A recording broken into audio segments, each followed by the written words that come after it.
मराठी शाळा टिकाव्यात, ही भूमिका जर दीपक पवार यांच्यासारखे सुशिक्षित प्राध्यापक मंडळी, संशोधक मराठीतले घेत असतील आणि त्यांना जर भारतीय जनता पक्षाचे, तुमची कुठली सभा, अधिसभा, सिनेट मधले भारतीय जनता पक्षाचे लोक त्यांना अर्बन नक्षलवादी ठरवत असतील तर ते महाराष्ट्राचं आणि मराठी माणसाचं दुर्दैव आहे. ही पिलावळ 50 वर्ष जन्माला आली असते तर त्यांनी हिंदू हृदय सम्राट बाळासाहेब ठाकरे यांना सुद्धा नक्षलवादी ठरवलं असतं. मराठीची भूमिका मांडतायत, मराठी सक्तीची करा म्हणतायत. मग या हिशोबानं ममता बॅनर्जी, स्टालिन,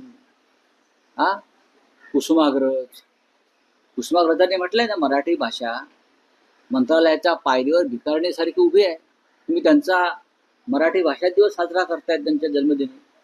काय सांगा बघूया, त्यांनाही नक्षलवादी ठरवतील कुसुमाग्रजांना हे लोक.